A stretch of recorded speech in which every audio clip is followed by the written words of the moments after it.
and lead me in your righteousness, and I look to you, and I wait on you. I'll sing to you, Lord, a hymn of love for your faithfulness to me. I carry in everlasting arms. You'll never let me go through it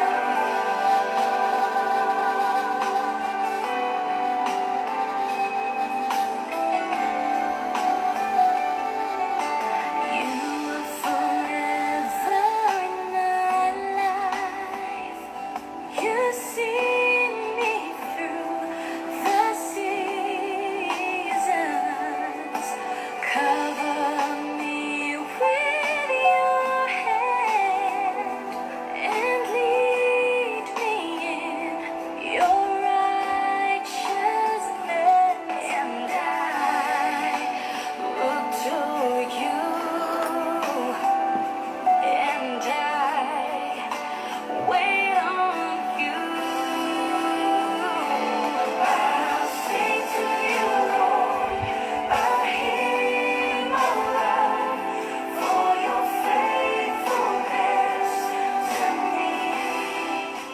Ayan, good morning po sa bawat isa. Magandang umaga. Umagang pagsamba. Linggo po ng umaga. Pizza dos. Ngayon po ay Pizza Gis. Sunday, January 1, January 10, 2021.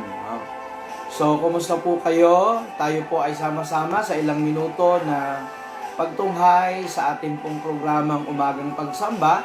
Atin po sa atin ng Christian Life Fellowship, Assembly of God Church, dito po sa Ratay, Calabanga, Camarines Sur. Sa mga radio listeners po natin ng DWJR, sa mga Facebook friends, sa lahat po ng mga kasama po nating mga lingkod, sa Kristiyano ako, sa CLF Life Group, sa Barter Calabanga, at sa lahat po ng mga kasama po natin na patuloy na sumusuporta sa ating pong programang Umagang Pagsamba. Magandang umaga po sa bawat isa po sa atin. Through it all. You are faithful. Oh, I will sing to you a hymn of So, salamat sa mga maagang nakatunghay po sa umagang ito. Si Sister Emilita Bustamante Regachuelo, si Jonathan Pasa, okay, at si Ian Mantes, good morning, si Noemi Florendo Mendoza. Salamat po sa maagang gising at maaga pong pagtunghay. Maulan na umaga sa umaga pong ito, at maganda po ang ating pag-uusapan mamaya, ano ho. Haligin po natin ang patuloy na pagkilos ng Panginoon at hayaan po natin na siya ang manguna sa ating mga buhay. This Christmas season, I sing praises to your name. I sing praises to your name. Oh Lord, praises to your name. Oh Wow! Sabi ni Noemi Florendo Mendoza, magandang umaga po, Pastor Ray. Good morning. Yan! Pastor Bong Fernandez from Pasay. Good morning. Magandang umaga po sa iyo, Pastor Bong. I sing praises to your name. Oh Lord, Let us worship the Lord. Patuloy po nating sambahin ng Panginoon sa umagang ito. Hayaan po natin na patuloy siya ang pumilos at manguna sa ating buhay. Okay? Let us sing praises to His name. let's sing it together. I sing praises to your name. Si Albert Reniba Line is also watching.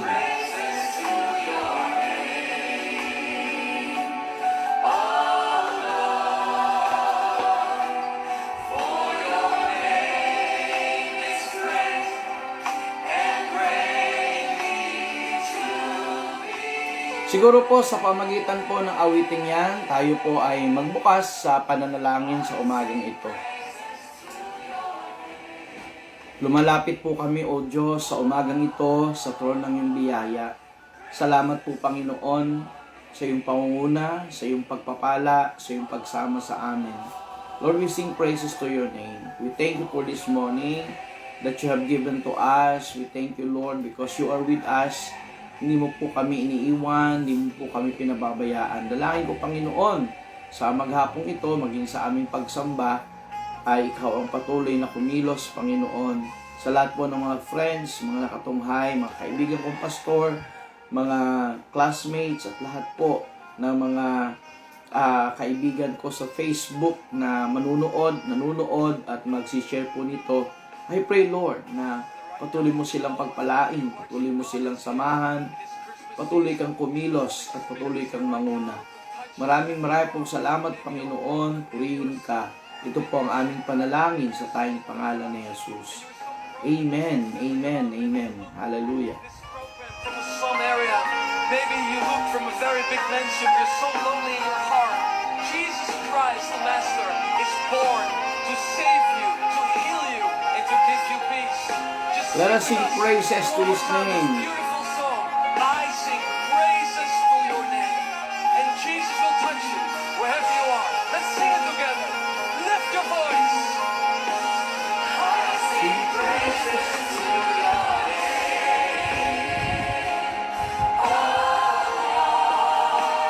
Praises to your name.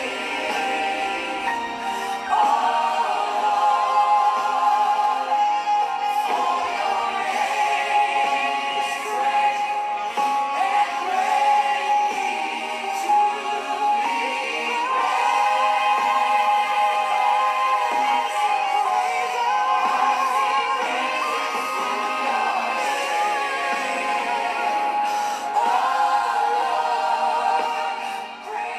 Sabi po ni Ian Mantes, pig-connect ko sa Bluetooth para maraming makapakinig ng salita ng Diyos. Wow, salamat po Brother Ian, dyan po sa Ligao City. No?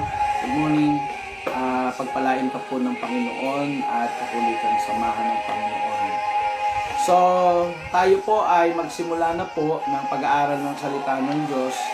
Ito po ay Facebook Live at pag sobra pong haba, minsan ay hindi na po napapanood po lahat. So, sa umaga pong ito, salamat sa ilan pong nakatunghay po sa atin at tayo po ay mag-usap sa salita po ng Panginoon. Okay? So, ang topic po natin sa umagang ito ay investment. Okay? Yung word po na investment. No? Pag sinabi pong investment, malawak po ito. Halimbawa, yung investment mo sa future, investment mo sa family, investment mo sa negosyo, sa mga iba't ibang mga pagkakakitaan. So you invest, no, your time, your effort. Pero sa umaga pong ito, pag-usapan po natin ang pinakamagandang investment. Hindi po ito scam.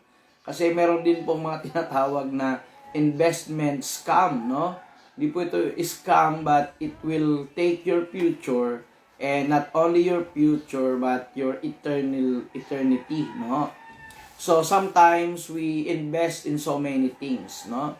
Nag-invest tayo ng kotse, ng bahay, ng lupa, ng kabuhayan. Ang dami po nating binibigyan ng time para maging secure tayo, maging ayos po ang ating kabuhayan. But sometimes, ang isa sa mga nakakaligtaan ng marami, they invest their whole things in this life only. But they did not invest eternally.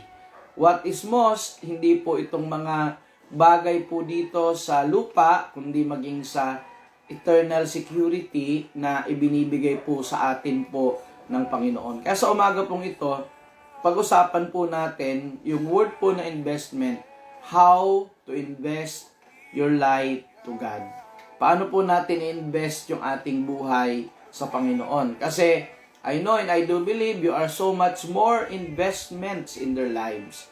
Pero sa taon pong ito, second Sunday po tayo, pag-usapan po natin how to invest your life to God. Especially for those my friends who are so busy, mga friends ko na grabe ang pagpapayaman, grabe ang pagninegosyo, at grabe ang pag-iisip for the future. Look, kapatid, ang atin pong pag-uusapan not only for the future, but for the eternal value of your life. So sa pagkakataon pong ito, mag-usap po tayo about investing your life to God. Paano ka po mag-invest ng iyong buhay sa atin pong Panginoon. Magbasa po tayo ng salita ng Diyos dito po sa Ephesians chapter 5 verse 15 to 17, no? At babasahin ko po ito sa Tagalog sa Magandang Balita Biblia. Sabi po dito, Ephesians chapter 5 verse 15 to 17, sabi po dito, kaya't mag-ingat kayo kung paano kayo mamumuhay. Mamuhay kayo tulad ng matatalino at di tulad ng mga mangmang. Samantalahin nyo ang bawat pagkakataon para makagawa kayo ng mabuti sapagkat punong-puno ng kasamaan ang daigdig ngayon. Huwag kayong maging hangal, unawain ninyo kung ano ang kalooban ng Panginoon. Ulitin po natin ang salita ng Diyos, Ephesians chapter 5 verse 15 to 17. Kaya't mag-ingat kayo kung paano kayo mamumuhay. Mamuhay kayo tulad ng matatalino at di tulad ng mga mangmang. Samantalahin ninyo ang bawat pagkakataon para kayo ay makagawa ng mabuti sapagkat punong-puno ng kasamaan ang daigdig ngayon. Huwag kayong maging hangal, unawain ninyo kung ano ang kalooban ng Panginoon. Idagdag po ng Diyos ang pagpapala sa kanyang mga salita. Sabi po ng salita ng Diyos, watch your step, use your head, make the most of every chance to get, you get these are desperate times. Don't live carelessly, unthinkingly, but sure you understand what the Master wants. So, sa verse 15, sinabi po ng salita ng Diyos to watch your step. Ano pong ibig sabihin nito? It carries the idea of looking around carefully as you not to be stumble. It means walking intelligently and not in ignorance. Kumbaga, mag-ingat tayo sa atin pong paglalakad. Baka tayo mabuwal, baka tayo matumba. So, let us be careful how we walk.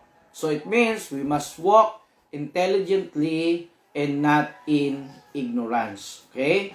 Sapagkat sa panahon po ngayon, mas lamang ang malapit sa Diyos. No?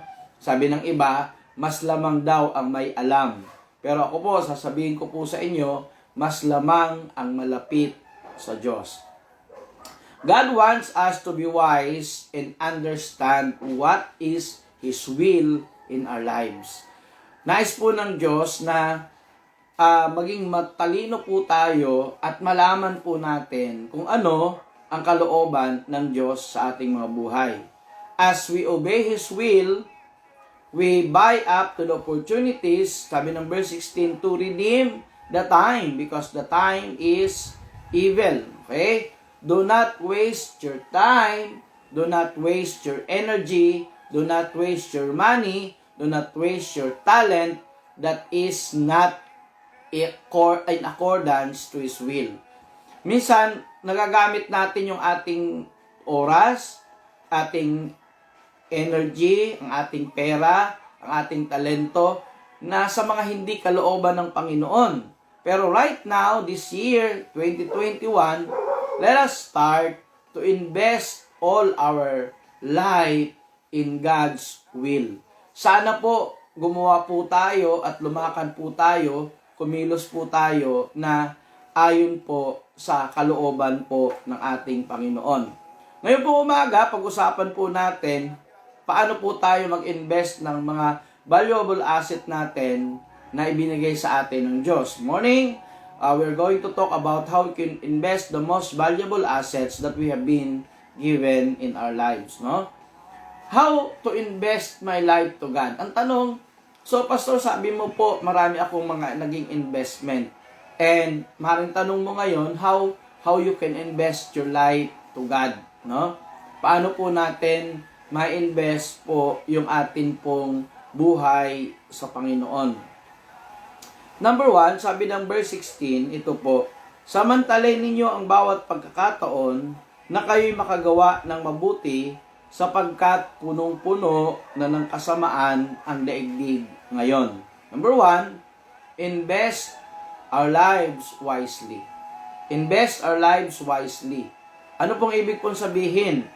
To live wisely, we first need to establish our authentic relationship to God. Para mag-invest ka ng iyong buhay, dapat siguraduhin mo ang iyong connection sa Panginoon. Alam nyo po, gusto ko mag-share po ng katulad nito. Kung wala po akong internet connection, hindi ko po kayo ma-reach out. Kung wala rin pong kuryente at walang liwanag, hindi rin po ako makakapag broadcast ng katulad po nito. So, I have a very good Wi-Fi connection. I have a very good stable line of current, no, kuryente. Kung wala man, meron po kaming generator. So, mga investment po yan. So, I have a connection. Ngayon, kung gusto mo magkaroon ng Wi-Fi, siyempre, magpapakabit ka, magbabayad ka, you will do an effort to have a Wi-Fi connection. Ganon din po sa kuryente, dapat hindi ka pumapalya ng bayarin mo buwan-buwan para hindi ka putulan ng kuryente. Sa relationship din po sa Panginoon, dapat may effort, no? Dapat hindi po, okay naman, kilala naman ako ng Diyos. Okay naman, may wifi naman sa kapaligiran. Okay naman, may kuryente naman. Pero, yung iba meron, pero ikaw hindi nakakabit. Kaya kumusta? How about your relationship to God? How about the authentic relationship to God? So, number 1, to live wisely, we first establish an authentic relationship to God. Pangalawa, to live wisely, we need to passionately pursue wisdom. Sabi po ng Proverbs chapter 4 verse 7 to 8, kinakailangan let us pursue wisdom. Tingnan po natin ano po sabi ng Proverbs, okay? Ano po sabi ng Proverbs?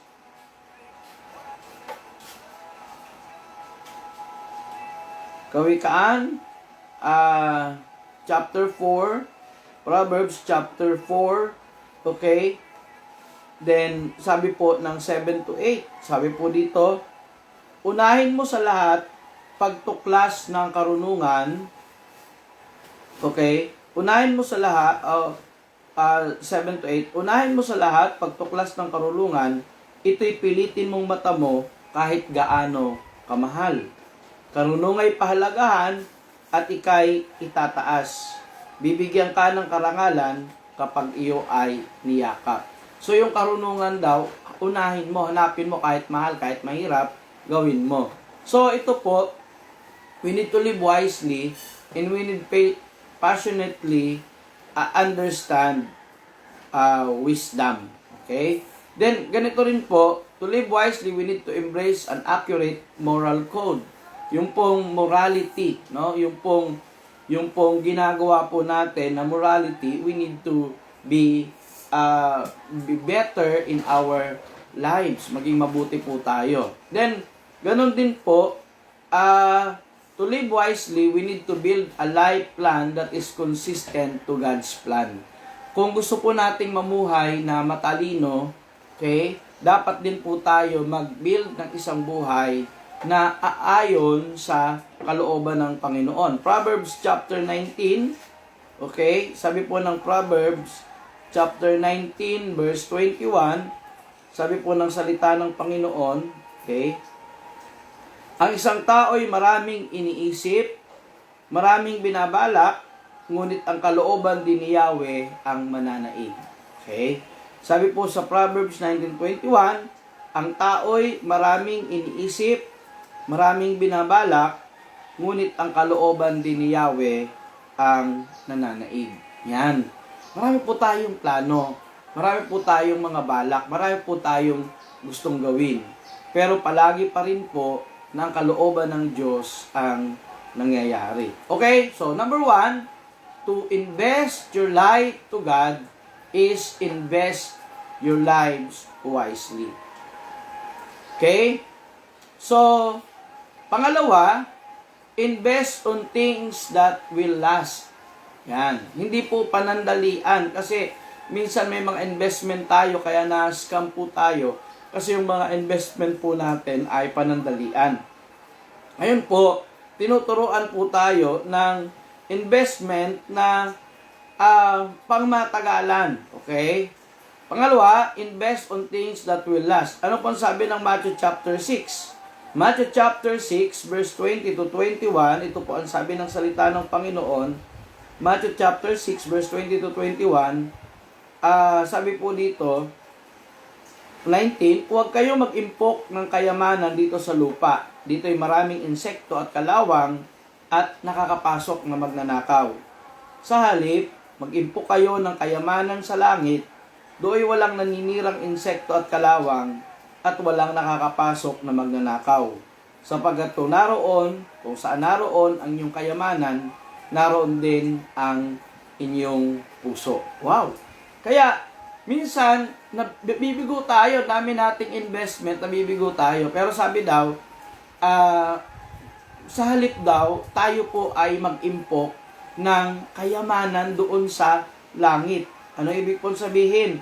Sapagkat doon daw ay walang magnanakaw, walang naninirang insekto, walang kalawang, at ito po ay good investment, no? So, invest on things that will last. Lay up yourselves treasures in heaven, where neither moth nor rust nor corrupt, and where thieves do not break nor steal. Okay? Isaiah chapter 55, verse 2, no? Ang sabi po, marami po tayong babasahin salita po ng Panginoon. Isaiah 55, okay, verse 2, sabi po dito, bakit gumugugol kayo ng salapi sa mga bagay na hindi nakakabusog?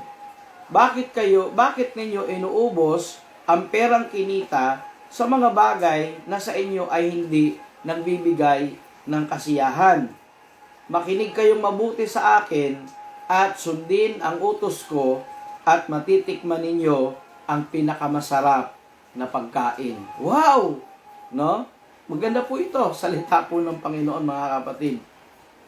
Ano sabi? Basahin natin sa verse 1. Isaiah chapter 55, verse 1 to 2. Ano sabi po dito? Sinabi ni Yahweh, narito ang tubig, kayong mga nauuhaw. Sa mga walang salapi ay lumapit din dito. Bumili kayo ng pagkain at ito'y kainin ninyo. Bumili kayo ng alak at gatas kahit walang salaping pambayad. Bakit ginugugol ninyo ang salapi sa mga bagay na hindi nakakabusog? Bakit nyo inuubos ang perang kinita sa mga bagay na hindi naman nagbibigay ng kasiyahan? Makinig kayong mabuti sa akin at sundin ang mga utos ko at matitikman ninyo ang pinakamasarap na pagkain. Ranas ko po ito, mga kapatid. Minsan, mga friend ko nga, yan, marami po akong pinupost na alam nyo kung pupuntahan ko lahat ng mga invitation, baka lumubo at lumaki talaga akong masyado. No? Kaya nag-diet tayo. Ganun po kabuti ang Panginoon. Kahit saan ka pumunta, may mga blessings po siya. Kaya minsan, maybe you have in a wrong investment. But you know, if you invest your life to God, He will give you all the desires of your heart. Patuloy kang sasamahan ng Panginoon, patuloy kang pagpapalain ng Panginoon, patuloy kanyang gagabayan sa mga sa iyong buhay. At hindi po talaga nagpapabaya ang ating Panginoon. Kaya nga sabi po dito, bakit nyo ginugugol ang mga bagay sa mga hindi nakakabusog? Minsan sa totoo lang, in reality check, no? Ang daming nasasayang na pera natin kung saan-saan natin ibinibigay, saan-saan natin binibili, no? Minsan order tayo ng order sa Lazada, order sa Shopee, order sa mga ukay-ukay, order sa mga online selling, no? Hindi po ako against po diyan. Pero minsan pagdating po ng mga order mo, hindi ko naman pala ito kailangan. So wrong investment. Alam niyo po ba na ang pag-bless sa church, ang pagpapakain sa mahirap, ang mga paggagawa doon, it is a very good investment also. Hapon po may meeting po ako sa Pasakaw, and then napag-usapan namin how to have a ministry on a jail, on a hospital, sa mga PNP, na sabi ng ibang mga pastor, magastos po yan, pastor. Halimbawa, mamasahe ka, magpapakain ka, magastos yan. But sa akin po, it is an investment. No? Sa akin po, hindi po ito gastos, kundi investment po ito. Kasi, what you sow, you will reap. Ano man po ang atin pong itinatanim, ito po yung atin pong aanihin. At sabi din ng salita ng Panginoon, kung ano po yung takalan na ginagamit po natin, doon din po tayo susukatin ng Panginoon. So, be wise in your investment, no? Be wise in your investment. Mag-ingat po tayo sa mga pinagkakagastusan po natin. Lalo na po ngayon sa panahon po ng pandemya. Mahirap po kitain ng pera, no? Huwag po tayong masyadong lousy sa mga desisyon. Ingatan po natin ang ating mga sarili na humingi po tayo ng karunungan galing po sa Panginoon upang patuloy po tayong makalakad ng maayos, no? Kaya sabi po dito, verse 3 ng Proverbs Isaiah chapter 55, brother. Sabi ng verse 3, makinig kayo at lumapit sa akin, sundin niyo ako at magkakaroon kayo ng buhay.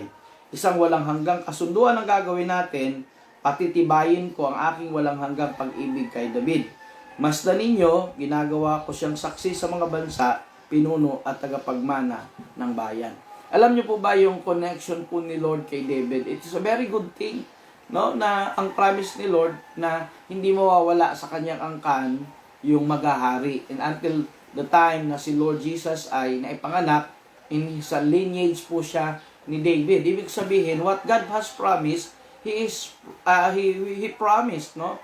Yung mga pinapangako po ng Panginoon, ito po ay kanya pong ginagawa. Ganun po kabuti, mga kapatid, ang Panginoon. Kaya sa buhay po natin, patuloy po talaga, ang pinaka very, very, very good investment is to invest your life to God. No? Kaya invest on things that will last. Hindi po yung nag-invest ka ngayon, bukas wala na. Pero kay Lord, pag nag-invest ka ng buhay mo sa Kanya, panghabang panahon, kahit mamatay na tayo, may buhay rin na walang hanggan na ibinibigay sa atin ang Panginoon. Okay? To have treasure in heaven is to possess evidence that it is purity in joys that be ours. No? It is to be heirs of God, in joint heirs with Christ, an inheritance incorruptible, undefined, and faded not away. Sabi po yan ng 1 Peter, okay? 1 Peter 1:4. Ano sabi ng 1 Peter 1:4? Okay? Sabi po dito, 1 Peter 1:4, makakamit natin ang isang kayamanang di nasisira, walang kapintasan at di kukupas, na inihahanda ng Diyos sa langit para sa inyo. Okay, the incorruptible, undefiled, and not faded away inheritance that is prepared by God for you in heaven. Okay? Inihahanda po ng Diyos sa bawat isa po sa atin. The heart or affections will of course be fixed on the treasure. To regulate the heart, it is therefore important that the treasure or object of attachment is right. Diba? Sabi ng binasa po natin, kung nasaan ang iyong kayamanan, nandoon din ang iyong puso. Tatanungin kita sa umagang ito, nasaan ba ang iyong kayamanan? Nasaan ba ang iyong kayamanan? Kasi kung nasaan yung kayamanan, din yung puso mo. Kung ang kayamanan mo ay nasa sa boyfriend mo, girlfriend mo, nandoon din yung puso mo. Kung ang kayamanan mo ay nasa kayamanan mo mismo, nandun ang puso mo. Pero kung ang kayamanan mo ay nasa Diyos din po ang iyong puso. Okay? So your heart and your affection must be fixed on a good treasure.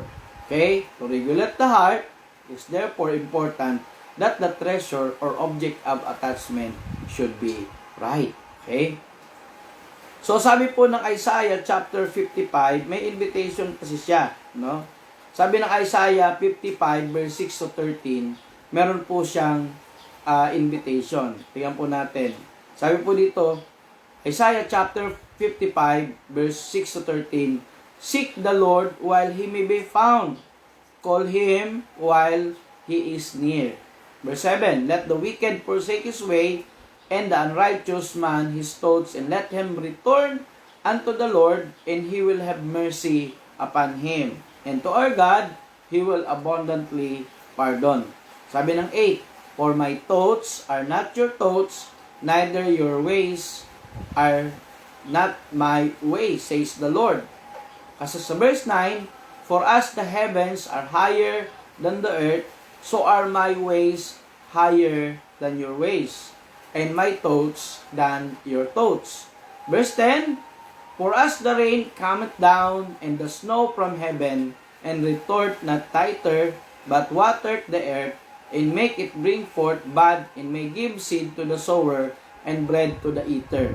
So shall my word be goeth forth out of my mouth, so it shall return not unto me void, but it shall accomplish that which I please, and shall prosper a thing where I send it. Okay? Verse 12, for you shall go out with joy, and be led forth with peace, and the mountains and the hills shall break forth before you into singing. All the trees of the field will clap their hands. Verse 13, instead of thorn shall come up the fir tree, and instead a briar shall come up in a myrtle tree. It shall be the Lord for a name of an everlasting sign that shall not be cut off. Okay, verse 3,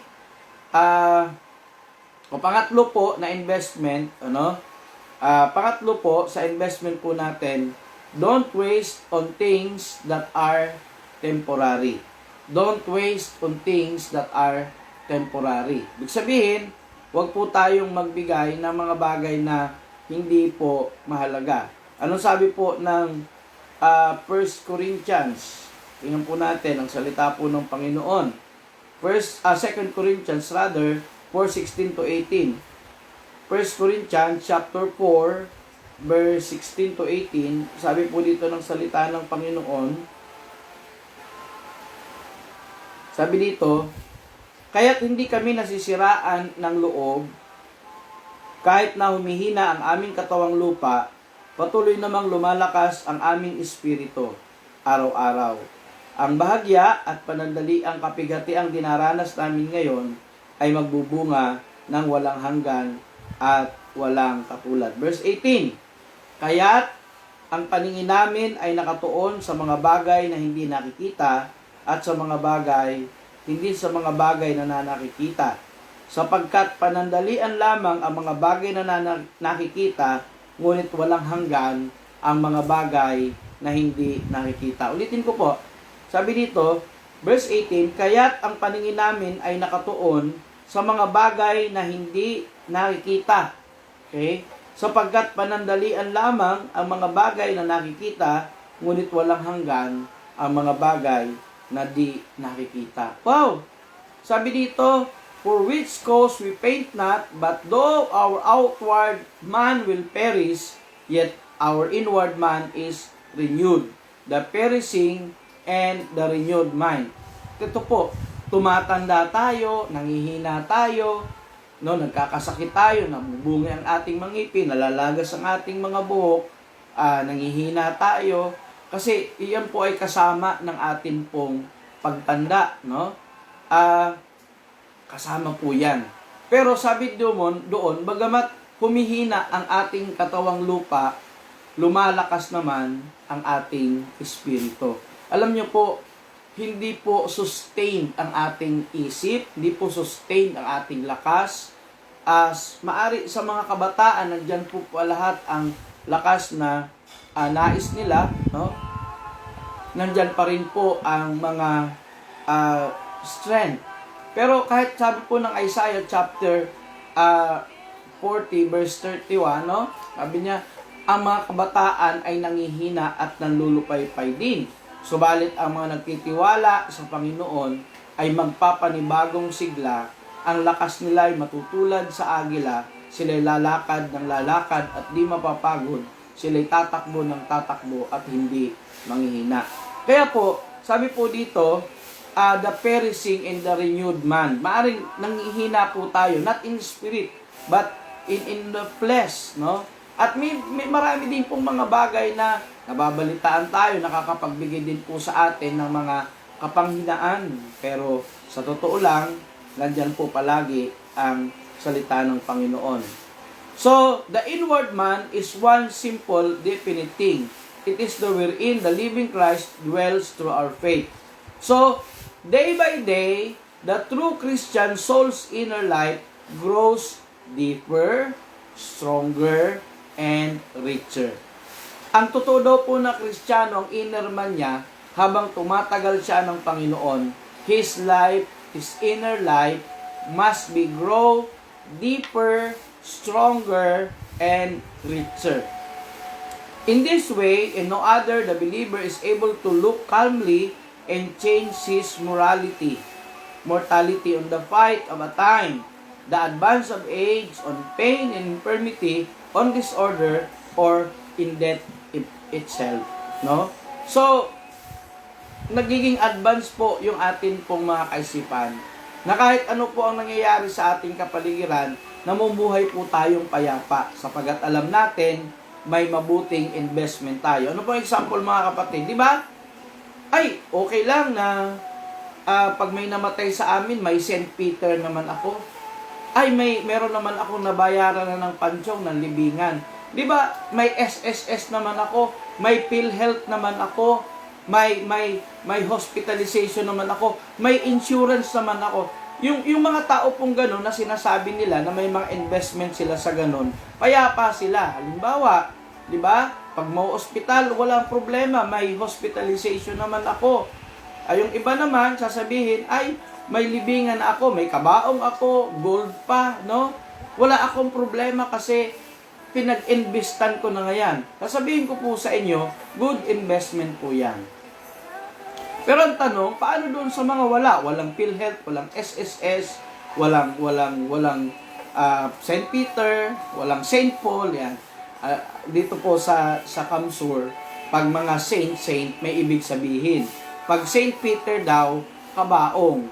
Pag St. Paul daw ay subdivision. Pero pag St. John ay hospital. Yung biro lang, ano? Saan mo gusto? St. Peter, St. Paul, St. John. Okay? So, yung mga investment. Pero alam nyo po, may mga taong blessed kasi may mga investment sa ganung mga bagay. Pero alam nyo po, wala ka man ganung mga bagay, kapatid, you must invest your life to God. Okay? So, in this way, okay, healthy, happy, vigorous youth, every day your body is gaining strength, who then will say that this is outward man of yours will make daily increase is perishing?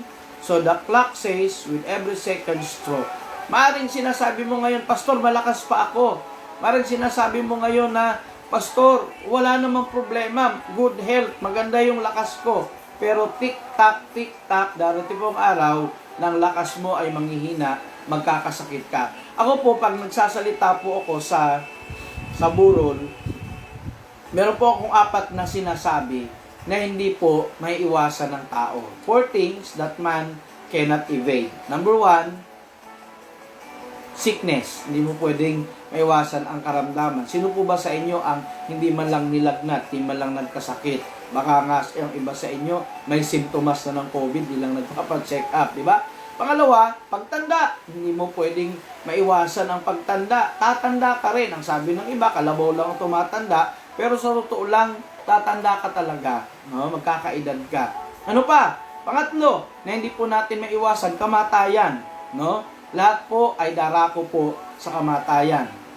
At ang pang-apat po, na hindi maiwasan ng tao, okay?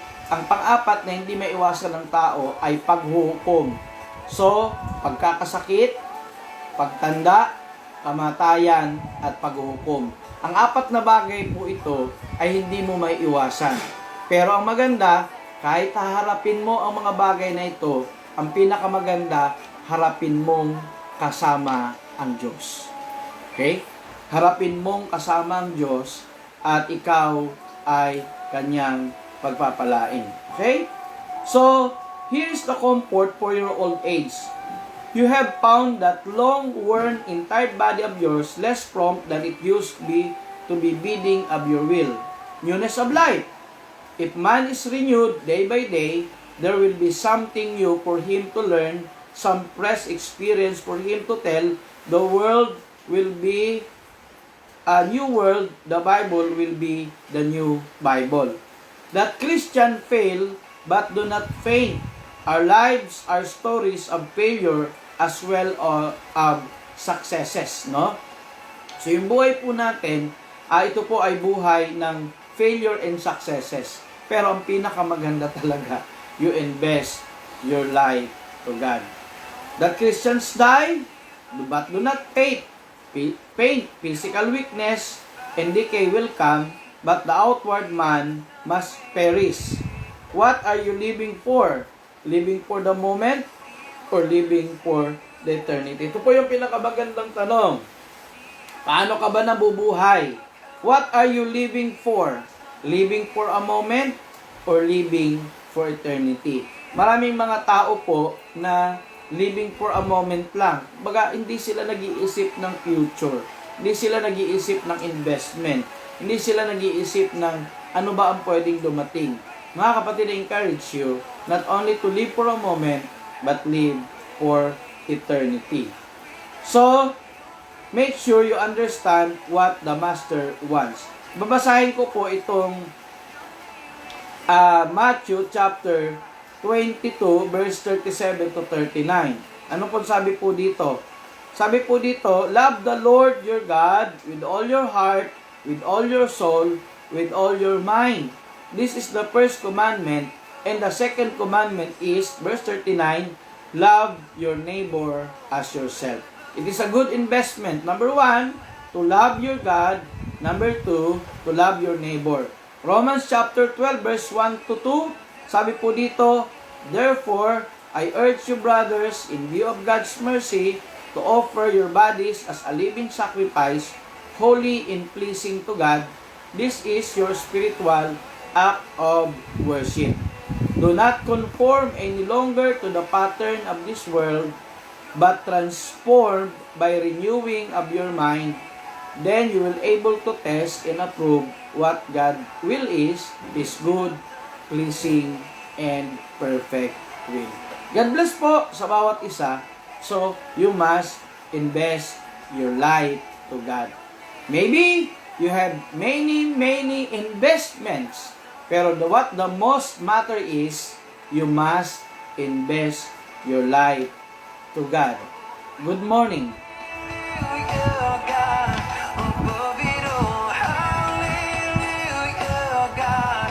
Invest your life to God. Tayo po'y manalangin. Salamat sa iyong mga salita, Panginoon. Pagpalain mo nga po kami at ikaw po ang patuloy na kumilos sa aming mga buhay. Tulungan mo kami na mamuhay na matalino, hindi mamuhay na hangal, mamuhay na may paglapit sa iyo, at hindi mamuhay na may pagtalikod sa iyo. Salamat sa mga nakatunghay, sa mga nakikinig, at sa mga mag-share po ng programang ito. Purihin ka. Ito po ang aming samot dalangin sa tayong pangalan ni Jesus. Amen. Amen. So, salamat po sa mga tumunghay, sa mga nag-share, sa mga nakinig, sa mga watching po. God bless po sa inyo. No? Lagi po tayo magkita-kita tuwing linggo ng umaga, alas 6, hanggang alas 7 ng umaga dito po sa programa po nating Umagang Pagsamba. Ito pong programang ito ay naglalayon na tayo ay lalong mapalapit sa Diyos at patuloy po natin siyang masamba. Sino ka man, anong kalagayan mo sa Panginoon, sa bawat umaga, dapat meron pong pagsamba. Okay? Bati po tayo ng ilang mga nakatunghay. Sa screen po natin, marami na po. Okay, isa-isahin po natin ito. No, si Noemi Florendo Mendoza is watching. Emilita Bustamante, Jonathan Pasa, Ayan Mantes, Noemi Florendo Mendoza, Pasobong Fernandez, Alberto Niba Reni, Ian Mantes, okay? Jamaica is also watching, okay? June Itchalose Jr. Sabi ni Jamaica, good morning. Si Sister Rosemary Isip, no? Ryan Busmente, Glenn Porndoso, okay? Si Cantillo Wap, ayan. Si Sister Pauline de los Reyes, si Sarah Joy Reynes, si Salt Light, si Pastor Anida, nandun daw po sa Sagat si Torena. Kumusta po kayong lahat po dyan?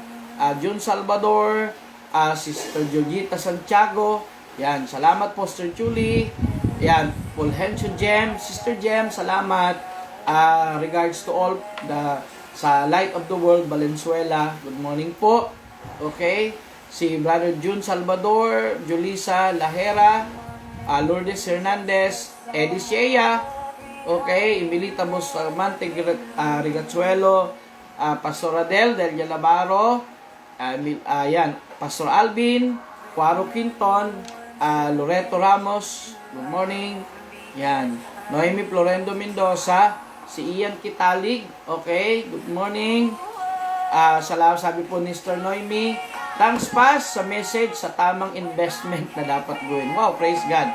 Okay, good morning po, Cantillo Ups, yes Lord, God, bless sa salita ng Diyos. Magandang umaga po sa bawat isa. Pagpalain po tayo ng Panginoon. And good morning po. Have a good life or the best life that the life that is with God. Good morning.